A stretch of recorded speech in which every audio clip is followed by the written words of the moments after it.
Hey, bonjour à tous et bienvenue pour une nouvelle vidéo Marprod. Aujourd'hui, revue de matériel. On va tester cet air purifieur de chez Resiner qui va nous aider à purifier l'atmosphère qui peut être chargée par tout ce qui est produits volatiles qui sont inhérents au hobby. C'est une marque qui est spécialisée dans la création d'objets et de bijoux, de choses comme ça en résine, qui vend des matériaux pour couler de la résine, faire des moules en résine et puis évidemment débuler et tout ça. J'en avais déjà fait la revue sur la chaîne. Et ils vendent aussi des systèmes de purification pour éviter les odeurs autour de la résine, mais aussi d'autres matériels. On va tester ça tout de suite.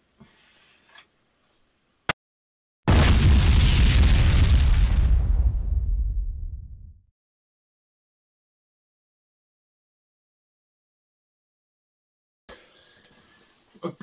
Alors voilà comment il arrive. Donc, un gros carton. Bon, un carton, j'ai déjà eu plus gros quand même. Donc on est sur la marque Resiner, créateur de résine, enfin tout ce qui tourne autour de la résine. Vous avez le site qui défile là sur l'écran devant vous. Comme ça, si j'ai besoin de le consulter, je pourrais l'utiliser. Donc, juste pour information, j'ai donc reçu gratuitement de la part de la marque cette machine pour en faire le test. Par contre, la vidéo n'est absolument pas rémunérée, je dis absolument ce que je veux. C'est eux qui m'ont contacté suite à la première revue que j'avais fait de leur matériel. J'avais fait une débuleuse, enfin une sorte de cloche à vide, une petite cloche à vide avec tout un ensemble de résines. En fait, j'avais découvert leur marque en commandant leur résine parce que j'en avais besoin en urgence. C'était une marque qui était disponible en livraison style Amazon et compagnie. Et quand j'ai commandé, ils m'avaient envoyé un peu plus de matériel pour que je fasse une revue YouTube. La première revue a l'air de leur avoir plu, et donc du coup ils m'avaient recontacté pour que je fasse, avec la nouvelle année, une revue de ce matériel-là.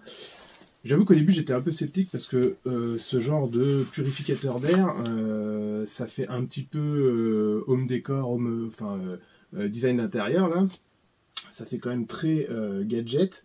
Et est-ce que c'est vraiment utile dans un atelier? Je ne suis pas sûr. Après, dans un intérieur normal, si vous avez vos machines à l'intérieur d'un appartement, là, peut-être.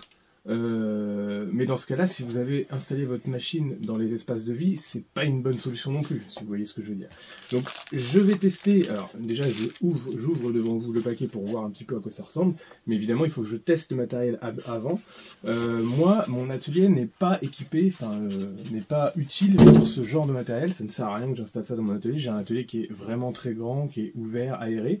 J'ai pas de système d'aspiration en particulier, d'ailleurs il faudrait qu'il y en ait un. C'est quand même beaucoup mieux que ce genre de matériel. Mais pour le coût sur un atelier de grande taille, je pense pas que ça soit utile. Par contre, pour un plus petit espace, ou si vous n'avez pas le choix et que vous avez installé votre machine 3D, votre résine, dans un espace où vous vivez, peut-être que dans ce cas-là, c'est utile. Donc voilà, ça arrive comme ça, c'est du clé en main. Ça arrive directement, vous voyez, c'est bien protégé. Il y a des inserts en polystyrène qui sont moulés à la taille directement du matériel. C'est du matériel vraiment... je dirais pas que c'est du moyenne gamme pour le coup, c'est déjà un vrai matériel. On est quand même sur, je crois, 236 € le truc, c'est pas donné. Il y a un joli design, voilà. Après, ça reste quand même des marques chinoises, je pense. Et donc je vais évidemment tester le truc pour voir si c'est vraiment utile. Donc quand je vous disais que je n'allais pas l'installer dans mon espace à moi, en tout cas dans mon atelier de travail, c'est que je vais sûrement l'installer ici, dans l'espace de travail de vidéo. Parce que pourquoi? J'ai pas de machine 3D à l'intérieur de l'espace vidéo. Par contre, comme quand je suis en stream, j'utilise quand même des matériaux qui sont parfois un petit peu volatiles. J'ai des bombes d'accélérateur de colle comme ça, je peux éventuellement sous-coucher vite fait, j'ai un aérographe. Tout ce qui est micro-poussière comme ça, je ne sais pas si ça le gère. Ça va gérer surtout, je pense, les odeurs et les composés très volatiles comme les émanations de résine. Mais ça, je peux en avoir aussi. Je vais utiliser, par exemple, si je teste des résines à UV, forcément, il va y avoir des émanations. Il va y avoir des odeurs qui sont peut-être intéressantes de capter, et en tout cas de filtrer et de purifier l'air, si c'est vraiment le cas de cet appareil, qui va être intéressant de tester dans l'espace de travail de vidéo. Et j'ai aussi un mini graveur laser, donc mon gros graveur laser, ma grosse découpeuse laser, elle est évidemment dans un atelier à part avec un système d'aération et d'aspiration, mais ma petite graveuse laser, elle par contre, j'utilise ponctuellement comme ça, et quand c'est comme ça, j'ouvre la fenêtre, c'est vraiment pas bien, mais pour le coup, c'est vrai que sur, je sais pas, des petits sprays de peinture, des petits sprays d'accélérateur, des choses comme ça, peut-être que ce genre d'appareil est plutôt pas mal.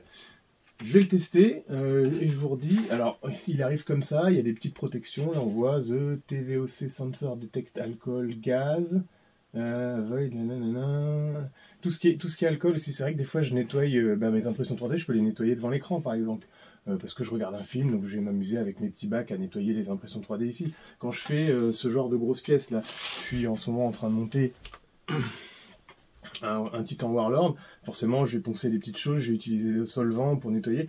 Tout ça c'est des odeurs qui peuvent peut-être être captées par cette machine là, donc je me dis que ça peut être intéressant de l'installer du coup dans l'espace de stream, et justement ensuite de vous faire un second retour dans une deuxième partie de la vidéo pour voir si ça fonctionne. Pour le coup, pour l'instant, ça arrive comme ça, c'est assez lourd, hein. Je dirais que ça fait 1 ou 2 kilos, c'est peut-être marqué sur la notice, on a une notice qui est, alors je vais vous le dire tout de suite, si elle est traduite ou pas. Elle n'est pas traduite, elle est entièrement en anglais, mais bon après je pense que c'est assez simple. Vous avez le manuel d'utilisateur, un filtre qui est préinstallé, donc c'est une sorte de filtre, ce que vous avez déjà vu dans certains systèmes d'aspiration pour la menuiserie ou même certains aspirateurs, avec les stries pour les feutrines. Un adaptateur secteur qui doit être donc en prise EU, avec le raccord de branchement, et puis le 1x AP01 Air Purifier. Voilà, donc vous avez le fil comme ça qui est donc une sorte de croisillon de feutrine avec par-dessus une grille, et le tout est déjà préinstallé, et donc apparemment ça se déclipse pour pouvoir le changer, et il faut régulièrement le changer. Alors quand est-ce qu'il faut changer le truc? Tac tac, ok.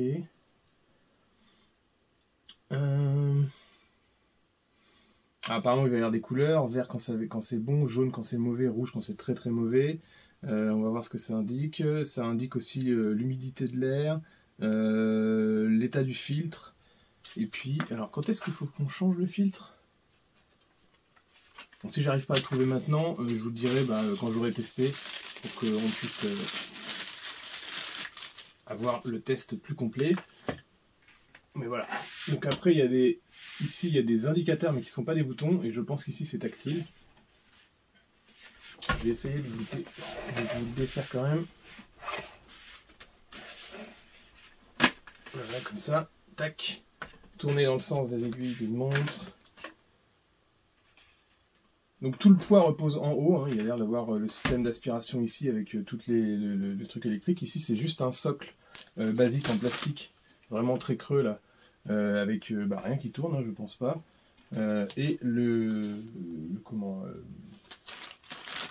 purificateur qui se met là, donc j'ai bien fait de l'ouvrir parce que il faut le décacheter forcément.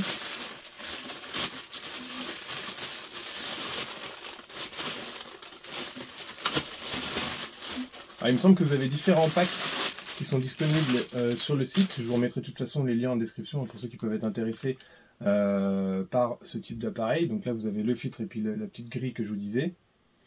Donc on le remet en place tel quel comme ça. Ça ressemble presque à mes filtres d'aspirateur industriel que j'ai pour mon atelier en bas. J'ai un aspirateur qui est branché sur la totalité de mes machines et qui du coup, quand je branche mes machines, se met en marche pour pouvoir aspirer les poussières. Et c'est à peu près les mêmes types de filtres. Ensuite on le remet... Ah oui, alors attendez. Il y a le petit câble qui est ici, qui a branché... J'ai pas lu la notice mais c'est assez logique, on voit une prise qui est ici. Une fois qu'on a installé le filtre, il faut évidemment brancher cette fiche ici. Voilà.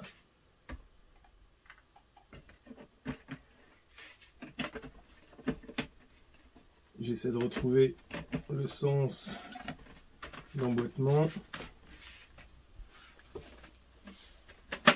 Clac. Bon, c'est assez simple. Après, le truc est pas moche, si on aime les trucs un petit peu girly. La couleur est dans un ton un petit peu pastel vert. C'est plutôt discret, je dirais. Il y avait des indications ici pour le déverrouillage hein, du système. Il y a une petite poignée qui permet donc de le transporter plutôt assez facilement. C'est pas mal. Il fait combien de hauteur? Je vais vous dire ça comme ça. On aura toutes les dimensions. On est sur en gros un 21 ou 22 de large. Le plus large, hein, ça fait une sorte de poire comme ça, donc c'est un peu plus... Et puis, socle compris avec la totalité du truc, si je me mets en face, un peu plus sur l'arrière pour avoir une vraie dimension, on est sur 48 de haut. Donc, par contre, c'est assez conséquent, hein, c'est le genre de truc que vous mettez dans un coin de la pièce. Je ne sais pas s'il y a des préconisations d'installation d'ailleurs pour que ça puisse aspirer un peu tout l'air. Et puis, alors est-ce que ça aspire par là? J'imagine que ça aspire par là pour que ça aille dans le filtre et puis qu'après ça rejette par ici pour l'air qui a été purifié. Ok. Et donc après, la fiche classique. Alors ce que je fais, c'est je le branche, je le teste. Et puis, immédiatement après, vous allez voir mes impressions sur le produit. Je vais le tester pendant environ 4-5 jours. C'est parti! Bon alors, voilà, j'utilise l'appareil depuis maintenant plusieurs jours. Hein, je vous avais dit 3 ou 4 jours, donc je l'ai testé pendant une semaine. En le branchant alternativement, hein, soit je le laissais pendant plus de 3-4 heures tourner dans un coin. Soit je le branchais ponctuellement vraiment pour quand je faisais la peinture ou des choses un peu avec les émanations et tout ça. Franchement, alors le truc a l'air de marcher, mais je vais pas vous mentir, je vais pas vous dire oh cet appareil m'a révolutionné la vie, c'est génial, mon air est vraiment plus pur et tout. Je ne sais pas, il faudrait avoir vraiment des tests. Je suis pas testeur de produits industriels de façon trop laboratoire et précise. Il faudrait vraiment des appareils de mesure pour faire ça. J'ai téléchargé juste un petit capteur de décibels par contre pour vous parler un petit peu du bruit que ça fait. Donc en fait il y a 3 vitesses hein, qui sont accessibles par les boutons qui sont sur le panneau ici. Donc tout ça c'est des boutons qui sont tactiles. Je viens de l'allumer d'ailleurs, tiens. Ici, c'est juste pour changer le degré des Fahrenheit, donc ça, j'ai pas touché. J'ai pas non plus utilisé la fonction qui est ici, qui est la fonction de programmation, parce que si je veux le brancher, je le branche, si je veux pas le brancher, je le branche pas, mais je vais pas me dire à programmer le truc pour qu'il s'allume comme ça tout seul. Donc la partie noire est un écran complet, l'air est aspiré par le bas et recraché par le haut, et ici, c'est même pas des évents, c'est juste... c'est pas du tout une aspiration où l'air est craché par là, c'est juste de la déco et ça fait de la lumière. C'est vert quand l'air il est bon, c'est jaune quand c'est pas terrible, jaune à orange, c'est assez évolutif, et puis après c'est rouge quand c'est vraiment pas bon. Là-dessus ça a l'air de marcher. Donc vous avez le bouton auto, donc une fois que le truc il est branché, si vous mettez en auto, il se gère tout seul, donc il change de régime en fonction des émanations qu'il détecte tout seul, ou sinon vous pouvez le laisser en permanence sur la vitesse 1, 2 ou 3, et donc c'est là que j'ai testé un petit truc avec en téléchargeant un petit logiciel sur mon portable juste pour voir le niveau de décibels. On est globalement juste en dessous du niveau de décibels d'un aspirateur classique. Pour la vitesse 1, on est à 30 décibels, c'est vraiment très doux, c'est un petit bruit de ventilateur, même pas d'ordinateur dans un coin de la pièce. Vitesse 2, vous commencez à l'entendre, on a 50 décibels, et vitesse 3, vous êtes à 70 décibels. Là, on sent que ça souffle, on sent l'air qui pulse et tout ça. Voilà. Après, est-ce que, honnêtement, pour ce prix, parce qu'on est quand même à 236 balles, plus les frais de port et tout ça, ça fait un peu, on va dire 250 balles, est-ce que il faudrait pas investir plutôt dans une autre aspiration, vraiment une aspiration industrielle d'atelier, avec un système de récupération des poussières et tout ça? 250 balles, je pense qu'on commence à avoir une vraie cloche d'aspiration pour les aérographes ou même un système d'aspiration pour les poussières et tout. Ça, c'est vraiment fait pour les émanations de gaz ou d'alcool. Apparemment, ça réagit beaucoup à l'alcool. Je vais vous le brancher en direct pour que vous puissiez voir un petit peu justement comment il réagit. Donc voilà, il s'allume comme ça. Là, quand c'est vert comme ça veut dire que c'est plutôt pas mal, mais attention, il va peut-être changer parce qu'il va peut-être détecter des choses et tout ça. Et en plus, on est vraiment sur mon espace de travail. Donc peut-être qu'il peut détecter des vapeurs. Et là, je viens de le brancher un peu avant, donc l'air de la pièce est censé être plutôt pas mal. Vous voyez, là, il est branché, j'arrête de parler. C'est quand même très correct au niveau du bruit. Si j'augmente la vitesse, Voilà, là on sent, donc ça aspire vraiment là, on sent que ça aspire là, et ici ça recrache, on sent du vent. Alors je sais pas si je peux vous montrer ça, le petit test. Voilà. Oups. Et vitesse 3.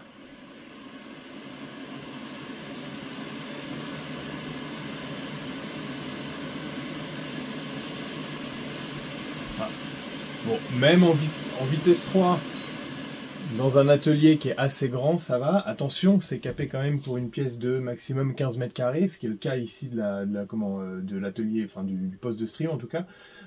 Sur un atelier plus grand, je pense que c'est complètement inefficace. Par contre, ça va, c'est fait pour, quand on regarde les communications de la marque, c'est fait pour être posé à côté de vous quand vous faites votre coulée de résine. C'est-à-dire que ça va aspirer un peu les émanations de résine qui sont vraiment à proximité de vous.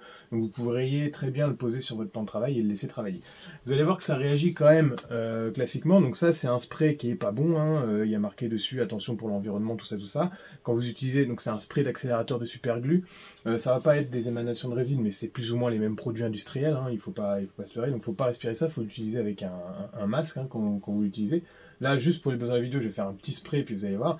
Donc la machine, normalement, va capter le fait qu'il y ait eu une émanation de quelque chose qui n'est pas bon.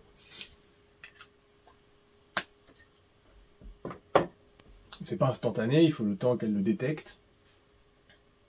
Donc là, on est à 0,200. Voilà, paf, elle passe immédiatement en rouge.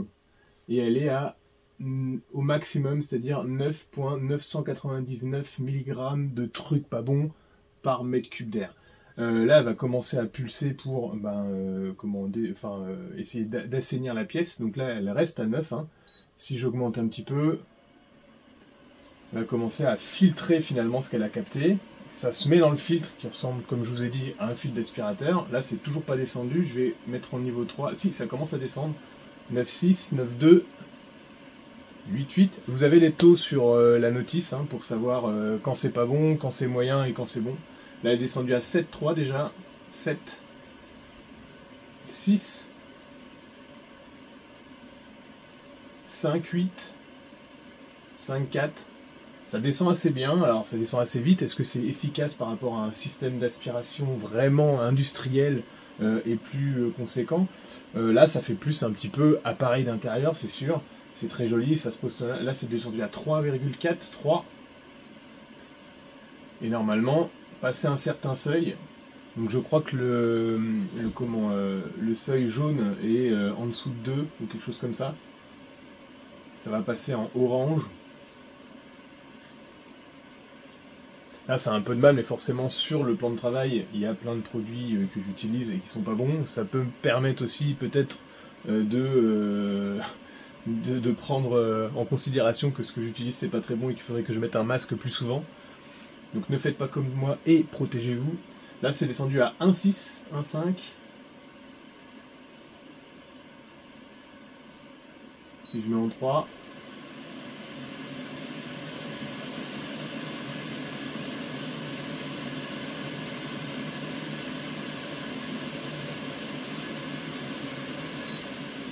Donc en 3, ça y est, c'est descendu en dessous, c'est passé du rouge au... J'ai pas vu si c'était passé par le jaune ou pas, mais en tout cas là c'est en dessous, c'est 0,6. Donc c'était un petit coup de spray, hein. C'est pas non plus... c'est quelque chose qui est très volatile. C'est certainement pas bon d'en respirer, mais c'est pas non plus le truc le plus toxique qu'on puisse avoir dans une maison, où quand on fait une coulée de résine, à mon avis, les émanations sont quand même plus importantes.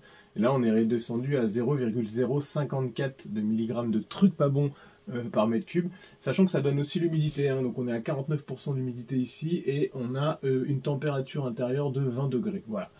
À vous de vous faire une idée, n'hésitez pas à me dire en commentaire si ce genre de test produit vous plaît. Rappelez-vous que vous êtes sur une chaîne de technique de figurines et de production de figurines, donc c'est pour ça que je peux tester ce genre de matériel, mais je ne m'amuserai pas à tester autre chose. Là c'est vraiment vendu par la machine, par la marque comme étant quelque chose de... une aide à la purification de votre air intérieur quand vous faites vos coulées de résine et tout ça. Je pense quand même que ça touche plus à la purification d'air intérieur et à la déco qu'autre chose. Je ne suis pas convaincu, ça c'est clair. Je pense que le produit marche, mais qui n'est pas dimensionné pour un atelier, en tout cas pas dimensionné pour mon atelier. Peut-être que vous, si vous avez un appartement et que vous travaillez avec des produits dangereux et que vous pouvez avoir ce genre de produit, par contre, un petit dans un coin de votre bureau, ben là, pourquoi pas si vous avez un bureau assez petit, quoi. Dès que vous commencez à avoir un atelier un peu conséquent, à mon avis, c'est quand même pas un achat à prendre en compte dans le sens où ça va déjà être onéreux et qu'il faudrait peut-être mieux mettre son argent dans un système d'aspiration plus professionnel. Voilà. Merci en tout cas à Resiner de m'avoir permis d'effectuer ce test produit puis de vous montrer et de vous donner mes avis. N'hésitez pas à me donner le vôtre en commentaire pour que je puisse un petit peu savoir si ce genre de produit vous plaît. Peut-être que vous l'avez déjà testé, mais peut-être que vous êtes déjà client de ce type de produit, parce que je pense que c'est pas la seule marque à faire ce type de purificateur d'air. En attendant, bienvenue à ceux qui nous rejoignent en 2025. Il y aura d'autres tests produits autour de d'autres marques. Merci à ceux qui me suivent sur les différents réseaux. À bientôt à tous et bon modélisme. On va le mettre en auto.